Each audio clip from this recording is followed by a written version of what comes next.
It's quite disgusting that in nursing and midwifery alone, which are the two areas that are heavily exposed to death, don't get any specific bereavement care training. As a society, we don't talk about it.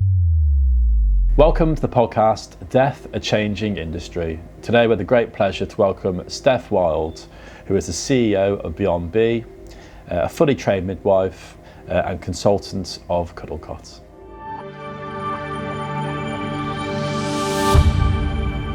Steph, thank you for joining us today.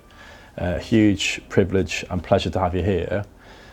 So you have lots of things you're involved in around bereavement and loss, and obviously around babies as well.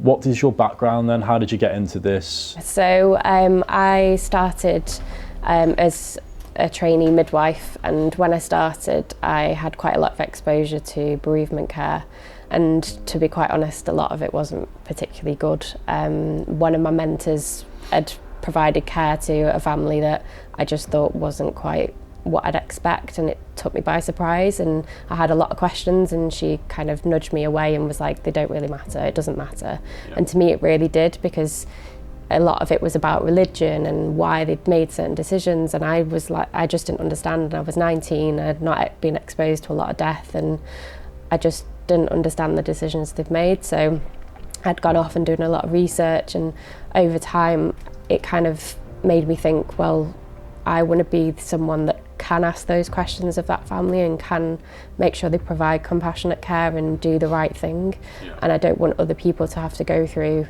similar things to their experience. So I kind of made it my mission that from that point I think I want to specialise in bereavement care. And then in 2017 my daughter was diagnosed with a brain condition called schizencephaly while I was pregnant, which meant that I had a medical termination in 2017, and B was born as a result of that. So I then went from having just professional experience to personal experience, and I didn't really know how my life would look from that point, because I'd been a midwife, and how do you then suddenly go from being a midwife and being exposed to death quite regularly? How do I go back to that, but also birth and me now not having my baby?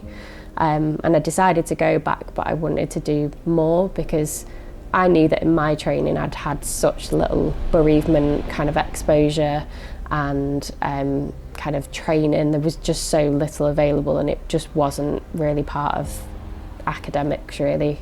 And then looking further, I found that there wasn't really anything in nursing or really in medicine, and so I thought there needs to be more, and so that kind of fueled my fire a little bit more of what can I do?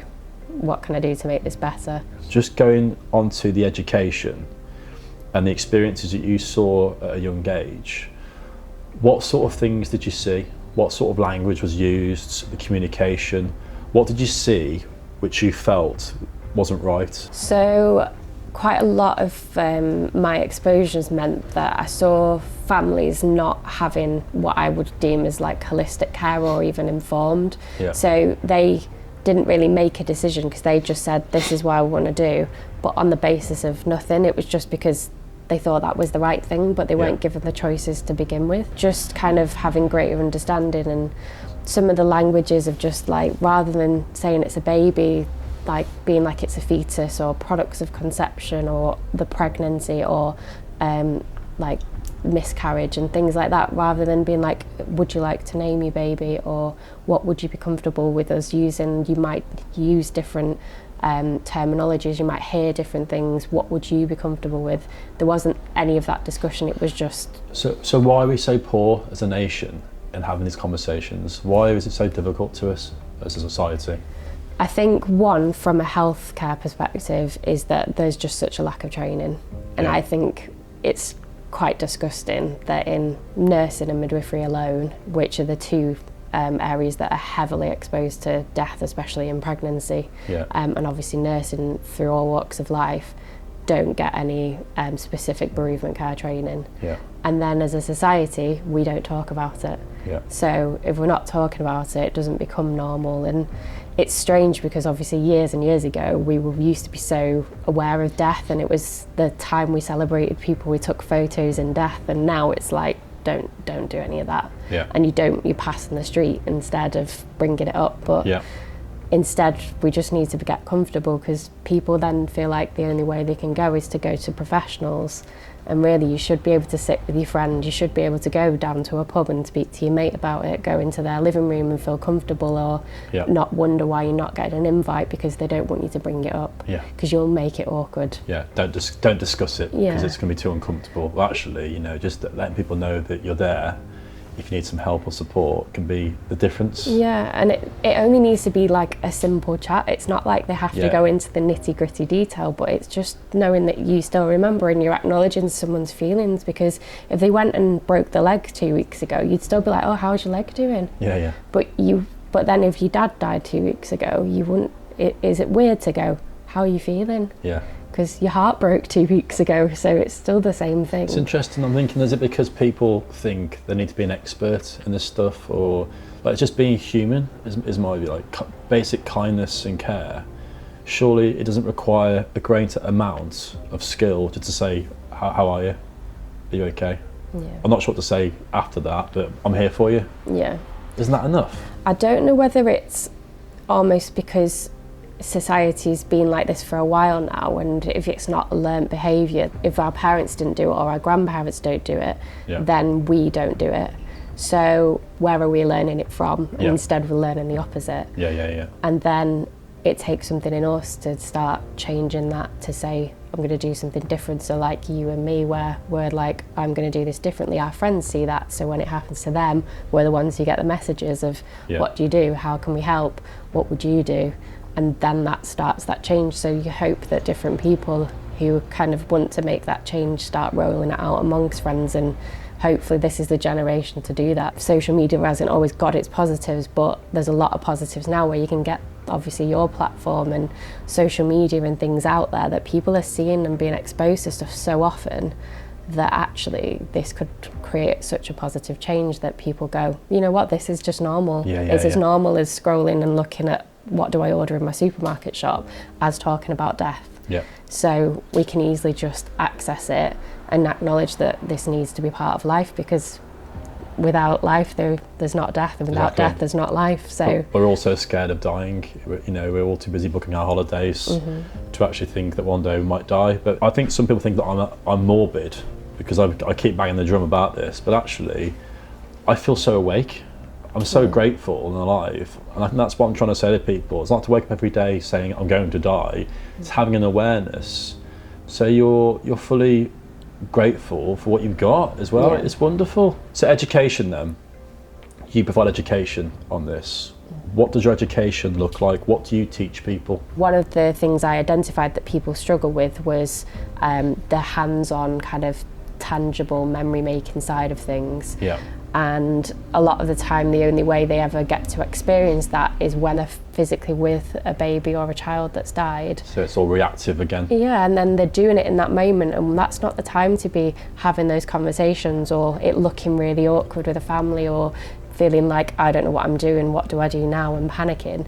Instead, we need to address, like, how could we have prevented that and made you more comfortable? I'm not saying you're going to feel perfect, But create a system around you, Yeah. create a structure around you where you can just, a platform around you where it's all there for you to use whatever you need. Yeah, so one of the things I did was I sourced dolls that were specially made so that you could actually physically still do prints, and you could do casts on them, and they acted similarly to a baby's skin so that you could still work with them equally. I've got babies that are of different ethnicities and different skin conditions, so that you can photograph them and adapt your lighting, so that if you've got a black baby versus a white baby, how do you adapt your camera to do that, rather than just assuming the family's going to whip out their iPhone. Yeah.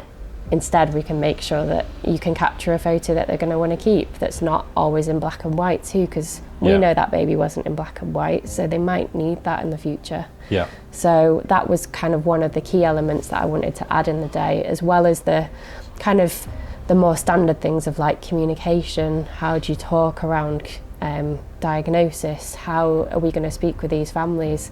And one of the big things than anything is there isn't a tick box. I don't want you to go through tick boxes, but treat them like anybody else. Yeah. They're a family whose baby has died. They're not the dead baby family. Like, talk to them like anyone else. You will have those bizarre conversations at 4 a.m. about how they met, or random name stories, or bizarre things that you think, I never thought we'd get onto this topic, but here we are. And those are the things that family remember, because they don't take their baby home. That's what they're taking home. They're taking home the memories that surround their baby, and you've got a decision. Is that going to be a good memory, or is that going to be a bad memory? It's about connection points, and that is how we provide people different types of connection points to help them move forward with their loss. And actually, a death doesn't define you, and it's not the end either. It carries on, it continues. So the education you provide then, are you providing that to hospitals? Who are you doing this training for? So fundamentally it tends to be universities, so usually like a midwifery course, a nursing course, or a hospital will book it. So sometimes it's more specific, so it might be midwifery focus, or it might be neonatal focus, paediatric, or sometimes it's more multidisciplinary. My question was then, regarding hospitals, are you seeing a resistance on this training? Because obviously, it's obviously correct what you're doing, but it's not seen as the norm in certain areas. Is there resistance from this, or is it just, are they all welcoming of the training you provide? What sort of response are you seeing? I think on the actual training itself, the people that attend generally are quite forthcoming, because they've usually booked to go on to it, and so you get quite a good response. And sometimes it's challenging if you have like non-clinical staff that do come in, where exposure is really great, but sometimes it's not all relevant. But the issue can be is that getting the bookings sometimes, because sometimes hospitals can see, well, we've got a bereavement midwife, or we've got a bereavement nurse, and they do a bit of training now and again, and you're like, but that's not always enough. Like, outside input can be so beneficial, and even I call myself an expert, but I don't say that I know everything. I learn stuff every single day. So, and sometimes I can sit down in a room full of bereavement staff and they'll be like, I had no idea about that. And now I do. So if they can take something away, imagine what the other staff are going to take. Yeah, again, it's that ripple effect again, isn't it? What you can teach them, they'll teach other people. Exactly. So I had a personal experience recently where a family called me and said that our baby has died, and the hospital, the communication and the practices at the hospital are horrendous, and they wouldn't let us leave the hospital with our baby. And they actually brought the baby into me in their arms. So I was quite surprised at that. My question to you is then, what do you think around that situation? So there should be processes that are there, and obviously something as basic as a handover from hospital to funeral home should be established. But I think one of their things will be that they're used to funeral providers going into the hospital and picking the baby up from a mortuary usually. And so many families probably think, well, if my baby has no reason to go to the mortuary, why would I want to do that? But it's hospital policy. This is it. We must do that, but a policy is not a law. It's just, we advise that this is the process follow. The guidelines. So there's no necessary reason. Why can't we, if somebody in that ward cannot facilitate that, could we ask one of the mortuary team who would be seeing that baby anyway to just come over, and often it's on the same site, come over, do the bits of paperwork alongside the family and go, everything's great now, you can go to your funeral home. Or have a phone call with you to say, just to make you aware, we're discharging this baby, this family are expected to arrive with you, and they will be bringing their own baby. Like, it's not complicated. It's not hard, is it? Going outside of a policy or a procedure, and suddenly people are just like, what do we do? Freak out. And it's like, well, what do they want? And can we give them the choice? And equally, that's a great choice. That family got to carry their baby and make a decision. And it's similar to like... It's their baby. Like you take your baby to a nursery and you take them. You don't get someone to come pick them up that you don't know that takes them. And you wouldn't choose the nursery without visiting it. So it's just the same, really. I had a gentleman who wanted to come with me to the hospital to bring his dad, who died, into our care. And to also use his car. And I was like, well, we can do that, that's no problem at all. I remember the hospital again weren't happy with this as well. I was like, well, why? And well, it doesn't work for you. I was like, well, you know, how far do we need to go here to get what he wants?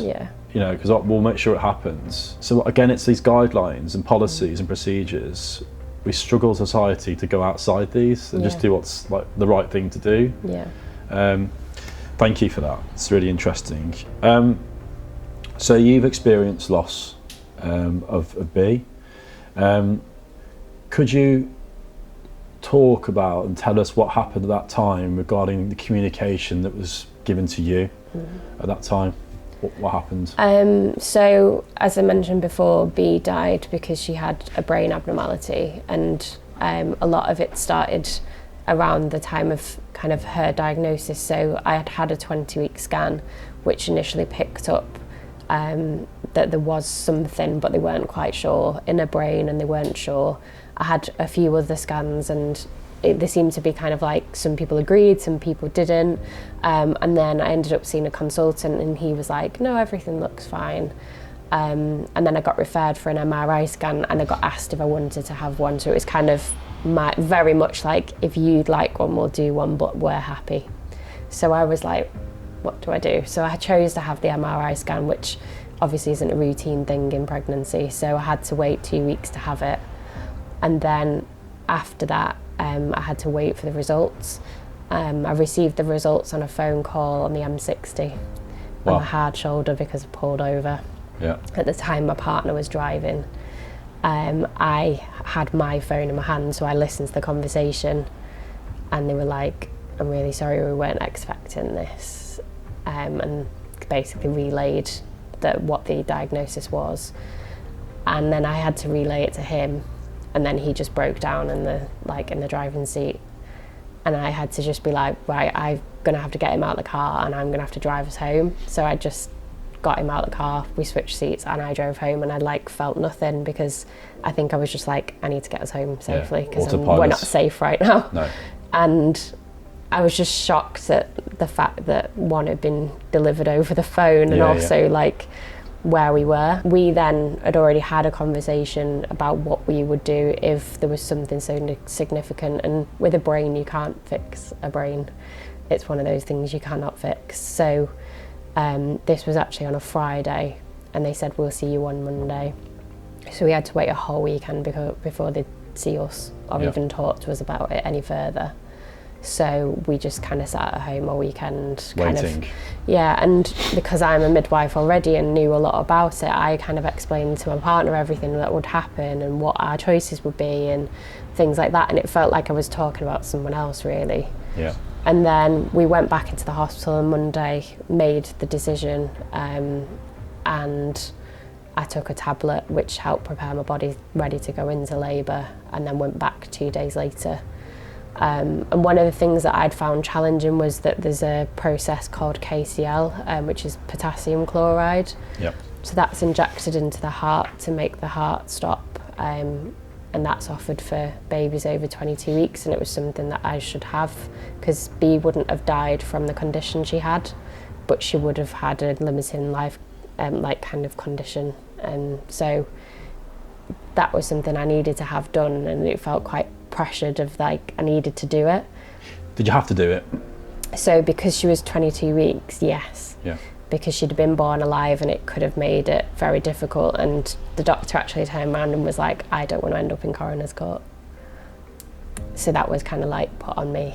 It's putting you in a position where you can't... But I was like, would you talk to someone else that's not a health professional like that? Or was that just because I was and he knew me? So that was it's not fair. Hard, and I just felt like put in a corner, really. And if in all honesty, I think I wish I'd taken the time and just walked away, and just there was no rush. It didn't need to be rushed. It made no difference, really.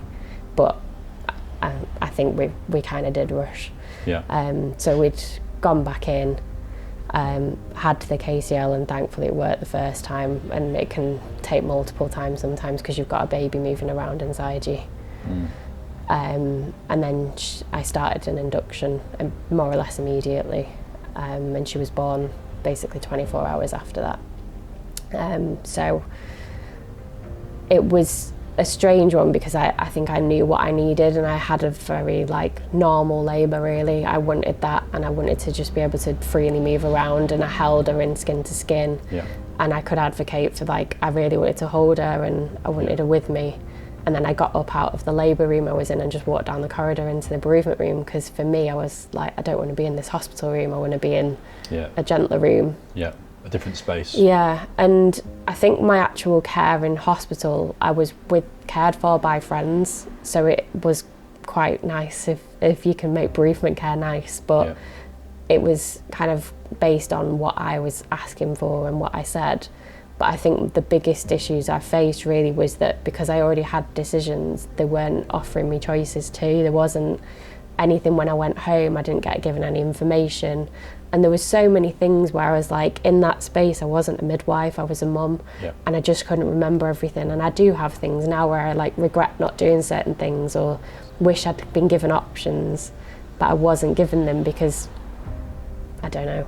And then I realised really that everyone often doesn't get given those options, so it wasn't just me, but I needed them too because I couldn't remember. Yeah, of course. So following that time then, because you held a funeral service for B as well. Yeah. What happened there? And were you given options and choices at that time as well? Or not given the choices and options at that time as well?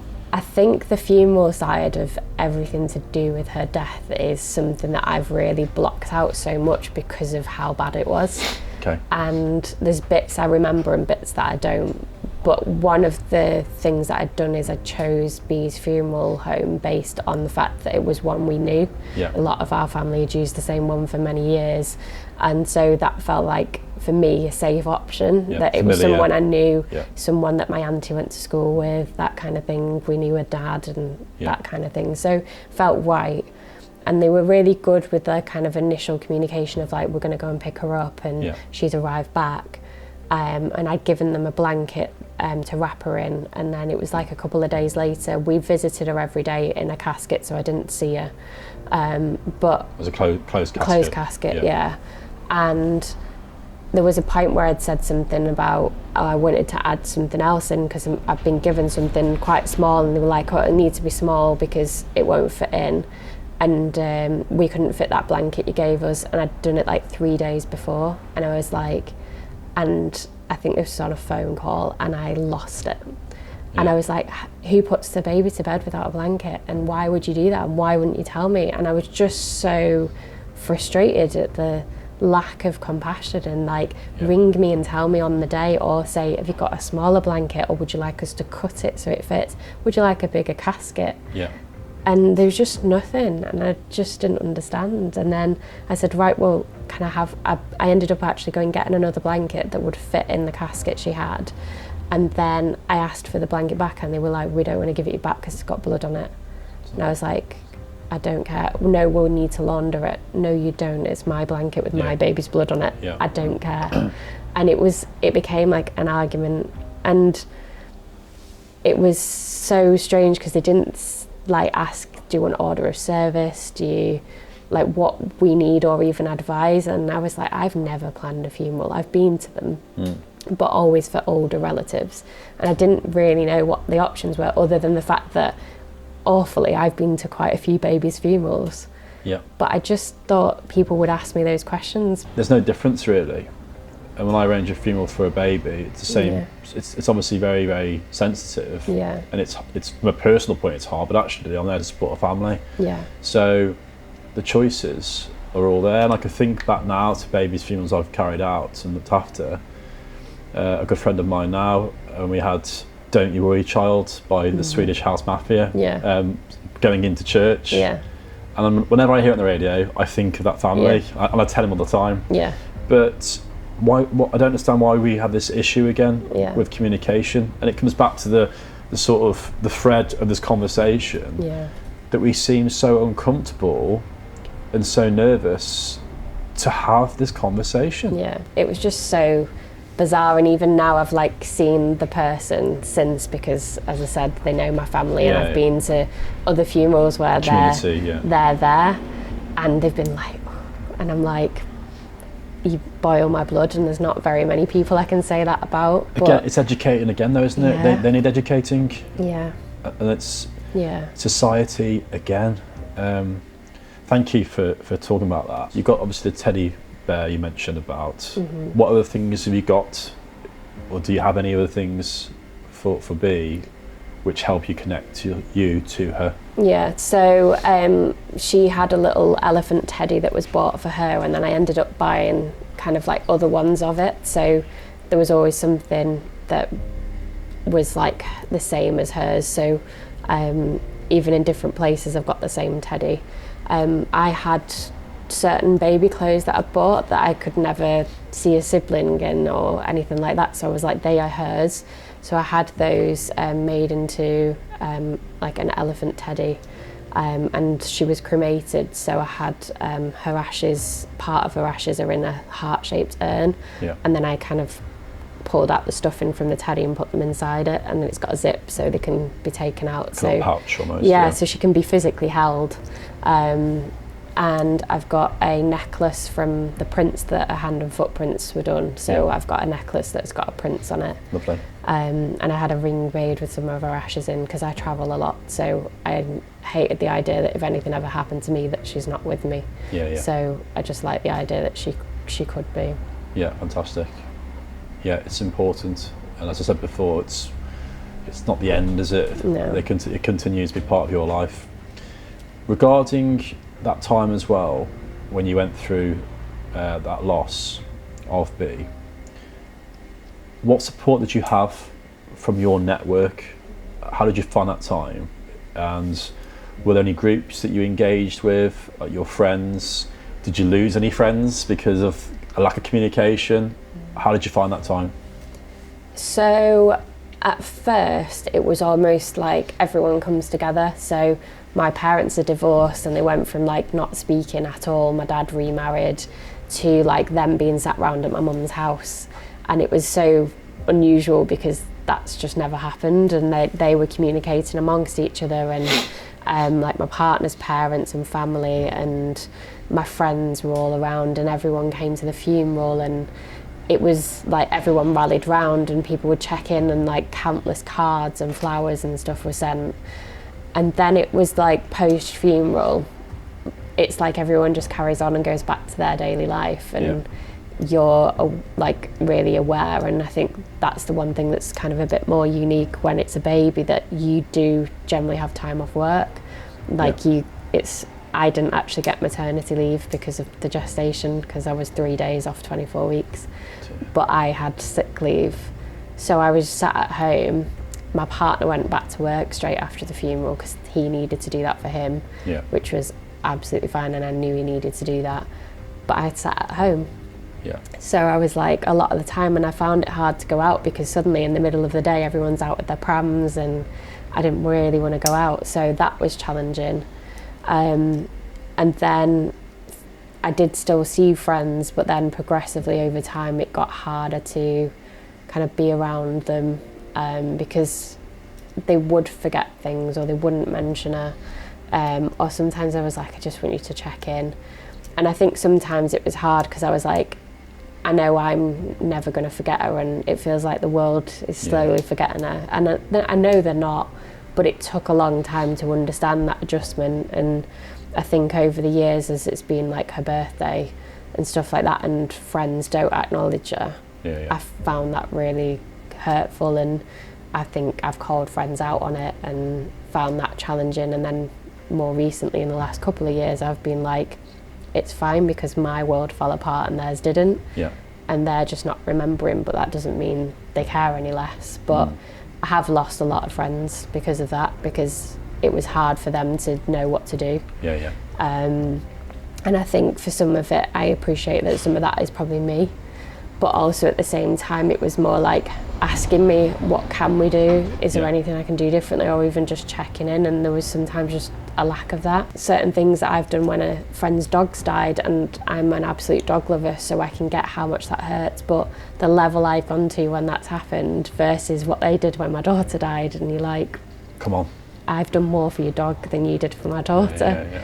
And but then like some of my family have just constantly been there. Like my mum still buys something for her birthday, something for Christmas that we'd have done together. We often go to like the theatre and watch something we would have took her to, and she always buys her a birthday card and stuff like that. Back to people sort of forgetting about what you've been through, and like, so now you've got Beyond B, the sort of company now, which was a charity. So she is in society. She's making changes to society, which is wonderful. What's your vision? What's your goal? Where do you want to take that? Or where do you want to take her? Yeah. So I think that's the thing with it, like Beyond B is almost her age, because I opened it like 63 days after she died. Oh wow. So it's kind of followed her milestones, which has been amazing, because for me, I've seen it as her growing up, and it's grown. She's grown with it. So it's been my way of parenting in a way. Like I've grown it and nurtured it in the same way as you do your children. And a connection point, the ultimate connection point, really. Massive. Yeah. But it started by wanting to have accessible training, and that's something I achieved, and I did that in the first year, and it was just about growing that and making people aware of it. And I think I've continued to do that, but I've wanted to kind of keep that going in terms of everything, kind of maternity, neonatal, anything about death, basic skills, and enhancing them, and just continuing improving it and making it more accessible. So we've took it online as well as face to face. Obviously work with a lot of other people, so I've worked with Cuddle Cot for the last year and continuing to work with them and provide training, and they've been a key part of that. So it's changing the conversation again, and it's making people have faith in something that is incredible. Like, we've gone from a refrigerated box to something where you can hold your baby and not even know they're cold. So for those watching then and listening, what is Cuddle Cot? What is the actual product? So it's a cooling device that uses a pad. So it's a pad that the baby can just lie on, and then it has a hose that goes into a small machine and just uses water that then circulates around the pad. So the baby can just be wrapped with the pad wrapped around them, and it's really slim, so the family can hold their baby whilst cuddling them, and the baby's still being cooled. And then by cooling the baby, it means they can have more time, because it slows down the process of deterioration. And then obviously you've got the cuddle blanket, which is for babies kind of age 1 and then up to adults. So it's just giving people choice, and that's the thing. It's where would that person want to be? Like, we've had people who've wanted to be in the caravan for the last time, so they've used a cuddle blanket for that. And it's just like, what did they enjoy? Who are they? It's allowing things to happen which in previous times may have not been allowed. Because of, obviously, like you say, nature takes its course, and it will not be possible. So it's allowing the possible. Fantastic. So the future is very clear and it's exciting, if that's the right word to use. I think it is exciting, because you're changing society's views, and that's what, again, this podcast is about, and the whole initiative to add content into schools. So we're fighting the cause together, which is great. Are there any sort of other areas you think we can improve as a society, or around death as a whole, that we can do better? I think one of the things that's happening now is that, because communication is so accessible through like social media and our phones and stuff, people are becoming more selfish, despite the fact that they're so accessible to people. And I think it's almost overused now, but I think people just need to be kinder. And understanding that people have their own problems going on and their own personal lives, and a lot of people like you and me go to work and you can deal with death, but we're leaving potentially an argument at home, someone's unwell at home. You don't know what someone's leaving at home to give you what you need, and even just someone in a supermarket and dealing with them and how they might be feeling, and just be courteous and kind. And I think it's so basic, but we're just not as kind and courteous as we can be, and it's not hard. It really isn't. And it's so effective, and it's so contagious, kindness and positivity. Like you say, in the darkest times, I really think you can find light, and not to let it define you in a negative way. It can be done. Definitely. Steph, thank you so much for talking to us and to learn about what you're doing, about you. We'll put a link on here as well to the site so people can get in touch with you about the training and education. And just a huge thank you for all that you're doing. Thanks for having me. Thank you. A huge thank you for watching our podcast, Death, a Changing Industry. Please subscribe to our YouTube channel as we have some fascinating guests lined up. Thank you so much.